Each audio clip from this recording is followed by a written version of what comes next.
And I don't think it's any of my business what Roger Clemens' relationship is with God, or Barry Bonds, or any of those people. They're just people out there in the world doing whatever they do, and I don't particularly pattern my life after them or look at them as some sort of individuals that I want to become or anything of that nature. And I'm sure that there are those that do, and that brought another question to my mind,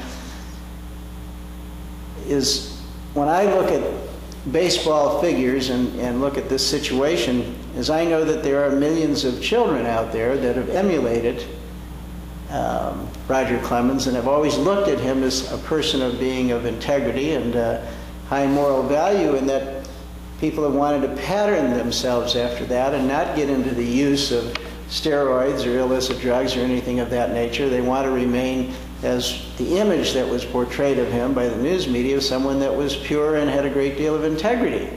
And so now we have millions of children following that, and so what our plan is to trash that idea and to now make them understand that they can't get to the top unless they have low morals or their integrity is in question, or unless they use steroids.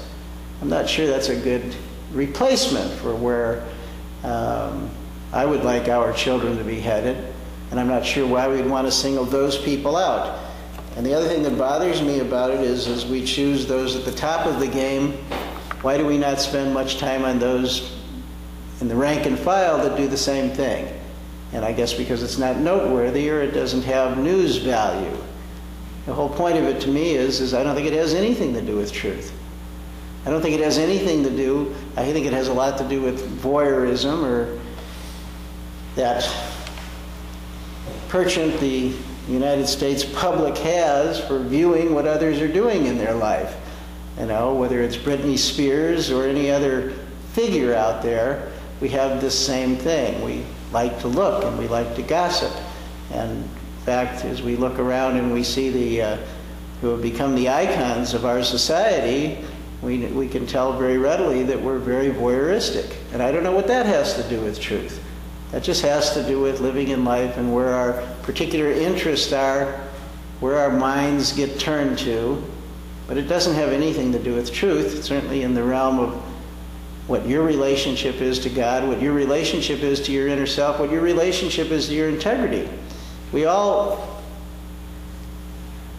think what got me most is I woke up with this idea that somehow, regardless of our belief system or where we're headed, in order for us to do and to accomplish, we have to set in our own minds some sort of goal. We have to have some sort of purpose. And maybe when I wake up tomorrow, the purpose that I have today will have changed or will have shifted, or I may find myself with a higher purpose. Certainly, Jacob here, when he went into that sleep and had that dream or that vision or whatever you want to call it, woke up with other thoughts on his mind than when he went to sleep that night. Something had changed.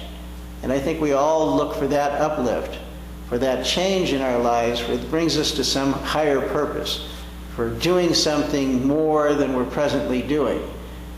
We had a prayer request here from someone, and what was interesting about the prayer request, it says that her son, the world, has taken away his integrity and his self-worth. And we see that happens over and over again as that takes place, that trying to live in the world and accomplish according to what the world's standards might be, one might tend to compromise one's integrity and self-worth. And as was pointed out in our reading that Reverend Macaulay gave us this morning, is that what are the important things in your life? Does it have to do with your standing in the world? Does it have to do with how other people view you? Does it have to do with whatever you're going to do to get to wherever you need to in life, or you think you perceive you need to go? Because then we're standing on some pretty shallow ground. Our integrity and who and what we are, to me, ultimately depends on my relationship with God and whether I'm fulfilling the mission or the plan that I'm here for. And there's no question in my mind that during the course of my life, my thoughts and ideas about who I am and what I was becoming changed. And as I find them to change, then it's up for me to make the move as quickly as I can. As I meditate and I become closer to God and do the best that I can to do that, as I'm given direction and guidance, it may not be according to the thoughts or the ideas of what the world has set forth for me. It may be entirely different. And I have to make that move. One of the things with that, as you know, each week I go over the internet for what's going on during the week in terms of the Wikipedia and who the birthdays are and things of that nature and things that have been accomplished. And there's always a lot of things that are accomplished at the time. But one of the things that struck me that I didn't include in, because we talk about him enough when his birthdays are up, but Mahatma Gandhi began his 21-day fast on this day to liberate his country.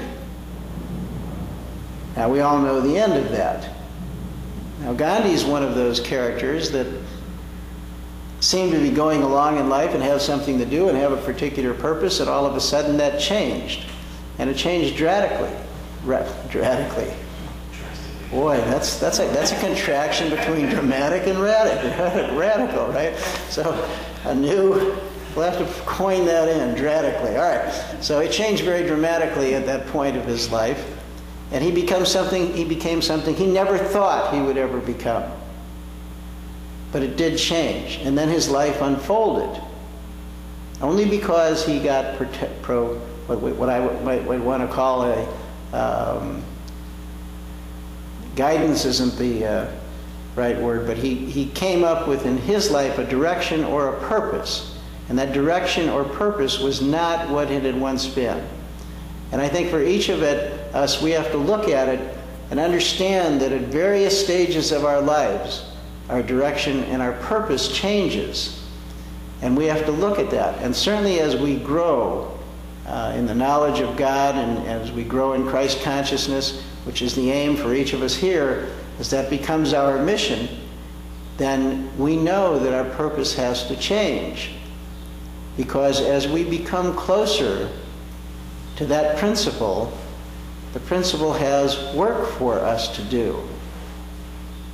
Each of us has a purpose, and we can't fulfill that purpose without being close or being committed to the Godhead and the God within us.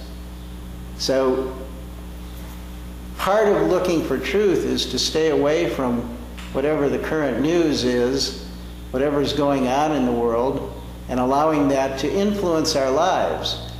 It's good to know and understand what's going on, but to make it a major part or influence of our lives as to what someone else is doing or what the government is doing in terms of them has no real purpose.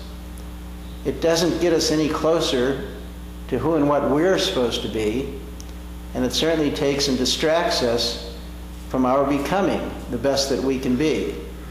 So I think it is for us, I'd often wonder, one of the things Dr. Bassell pointed out was the more time we spend in meditation and closeness to God, the more we achieve what our purpose in the plan is. And the more that we spend away from that, the more time we spend out there with the concerns and cares of the world, the less and less we're part of what it is we're supposed to be doing here.